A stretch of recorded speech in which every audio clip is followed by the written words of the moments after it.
Assalamualaikum warahmatullahi wabarakatuh.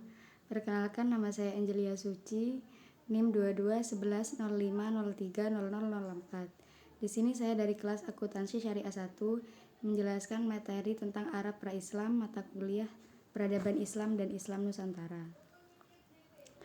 Bangsa Arab pra-Islam biasanya disebut Arab Jahiliyah, bangsa yang belum berperadaban, bodoh dan tidak mengenal aksara.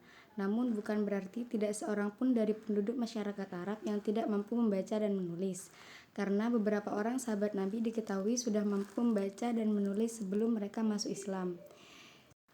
Ibnu Sa'ad mengatakan, bangsa Arab jahiliyah dan permulaan Islam menilai bahwa orang-orang yang sempurna adalah yang dapat menulis, berenang, dan melempar panah.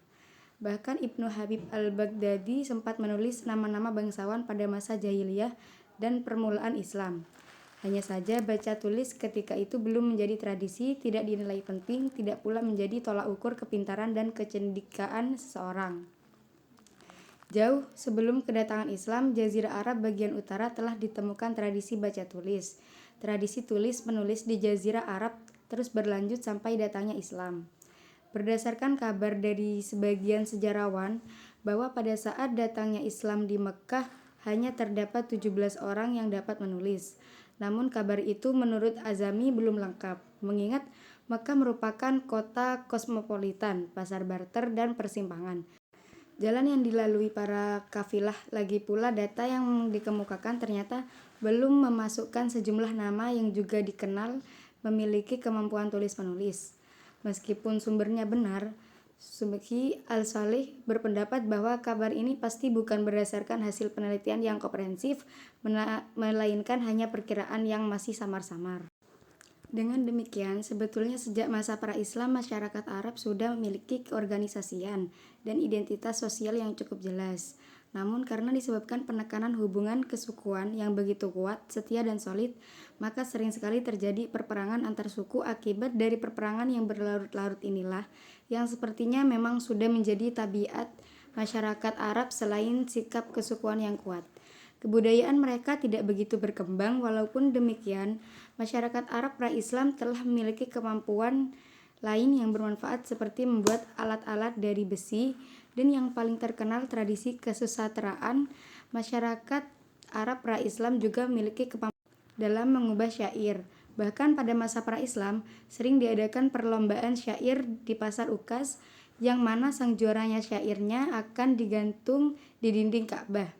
Syair-syair ini biasanya berisi mengenai peristiwa-peristiwa penting kabilah atau suku masing-masing penyair, seperti peperangan, dan cenderung mengagungkan kabilah atau suku masing-masing. Sistem politik kemasyarakatan berdasarkan atas batas teritorial. Masyarakat Arab pra-Islam dapat dibagi menjadi dua bagian. Yang pertama yaitu penduduk kota Al-Hadarah yang tinggal di kota perniagaan Jazirah Arabia, seperti Makkah, dan kota Makkah merupakan kota penghubung perniagaan utara dan selatan. Para pedagang dengan kabilah-kabilah yang berani membeli barang dagangan dari India dan Cina di Yaman dan menjualnya ke Syria di utara. Yang kedua yaitu penduduk pedalaman yang mengembara dari satu tempat ke tempat yang lain. Cara mereka hidup adalah nomaden, berpindah dari suatu daerah ke daerah lain. Mereka tidak mempunyai perkampungan yang tetap dan mata pencarian yang tepat. Pencarian yang tepat bagi mereka adalah memelihara ternak dan domba. Sebelum datangnya Islam, ada 3 kekuatan politik besar yang mempengaruhi politik Arab, yaitu Kekaisaran Nasrani, Kekaisaran Persia yang memeluk agama Zoroaster, serta dinasti Himyar yang berkuasa di Arab bagian selatan Kekaisaran Bizantium, dan Kekaisaran Romawi Timur dengan ibu kota Konstantinopel merupakan bekas Imperium Romawi masa klasik pada permulaan abad ke-7. Wilayah imperium ini telah meliputi Asia Kecil, Syria, Mesir, dan sebagian daerah Italia, serta sejumlah kecil wilayah di pesisir Afrika Utara juga berada di bawah kekuasaannya. Sedangkan Kekaisaran Persia berada di bawah kekuasaan dinasti Sasanid atau Sasaniyah. Ibu kota Persia adalah Al-Madanain, terletak sekitar 20 mil di seberang tenggara kota Baghdad yang sekarang wilayah kekuasaannya terbentang dari Irak dan Mesopotamia hingga pedalaman timur. Sistem kepercayaan dan kebudayaan. Sebelum kedatangan agama Islam, ada banyak agama di Arab termasuk Yahudi dan Kristen. Bahkan selama periode jahiliyah, mayoritas penduduk Jazirah Arab menyembah berhala, sementara sebagian kecil dari mereka adalah orang Yahudi di Yathrib. Pertama kali didirikan oleh Amru bin Luhai dari Syam ke Makkah dan diakui sebagai agama baru oleh Bani Khuza'ah, keturunan Amru yang bertanggung jawab atas Ka'bah pada saat itu.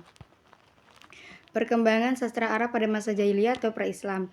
Sastra Arab sudah muncul sejak masa jahiliyah atau pra-Islam, yaitu pada akhir abad ke-5 dan mencapai puncaknya pada paruh pertama abad ke-6. Adapun dalam sejarah kemunculan sastra Arab terdapat banyak versi, antara terlebih dahulu prosa atau syair.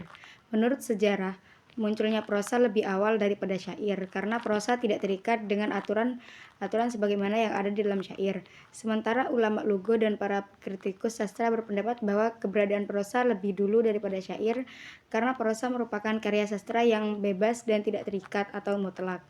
Sedangkan syair merupakan karya sastra yang terikat dengan aturan atau muqayyad. Dengan logika ini, keberadaan yang mutlak lebih dulu daripada yang muqayyad.